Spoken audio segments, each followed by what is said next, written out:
The original feast of the coming of the Messiah was the Epiphany, which we celebrated last Sunday on the 6th of January. And it wasn't for almost 300 years before the Feast of Christmas took prominence. And I've often wondered why that was. I think my explanation is that it's much easier to get our minds around something like the birth of a baby, even in poor circumstances, than it is to get our minds around all that the Feast of the Epiphany has to offer us. Kings or wise men coming from a faraway place by a star, that's much more unusual than the birth of a baby. And the Feast of the Epiphany originally included not just the visit of the Magi, it also included what we're celebrating today, the baptism of the Lord, and what we will celebrate next week, the marriage feast of Cana. Because these three events were all unusual. They were, quote, quote, miraculous. They were not something that we can get our minds around very easily. And so I think we go to the easier thing, birth of a baby. But the meaning of these three events, the Cana experience and the baptism of the Lord and the visit of the Magi, were originally seen by the name and understood as what the name implies, Epiphany, a manifestation, a public manifestation. This baby who happened to be born in a stable is now coming out to the whole world and manifesting who he truly is and what he is truly about. That's wonderful. But what about us?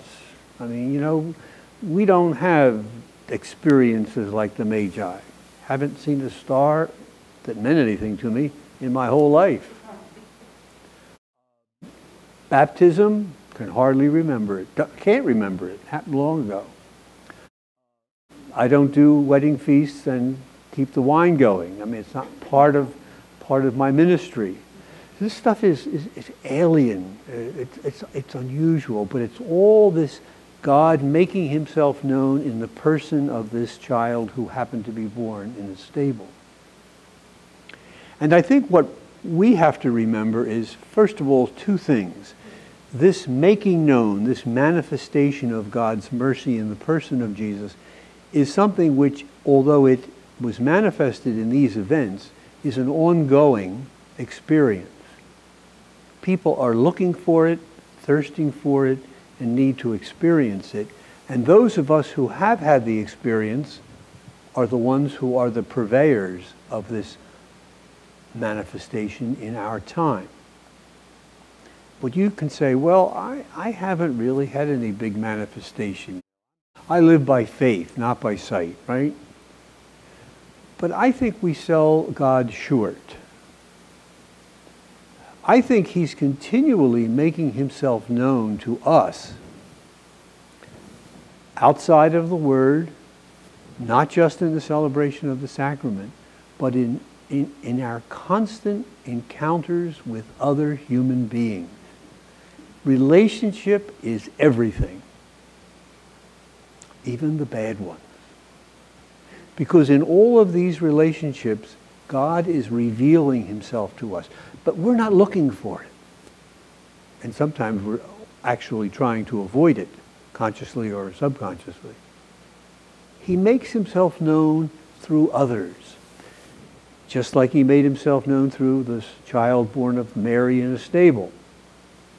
Whether or not these events that we celebrate in the Epiphany and the baptism and the Cana experience are literary devices or whether they're historical facts really isn't important, because the message that they're trying to convey to us is that you got to find God, you got to see God where he manifests himself. And for us, it's in the day-to-day experience of each other. But we have to be tuned in, we would say today. We have to be on the right wavelength. We have to be looking for a manifestation, because many of them just pass us by.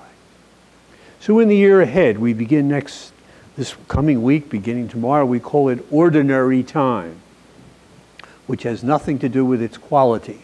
It has to do with the fact that it's very orderly. First week, second week, third week, fourth week. Ordinary, in order time. But all time is time for the making known of God, constantly, ongoingly. Let's look for him in the days ahead, and let's look for him especially among each other.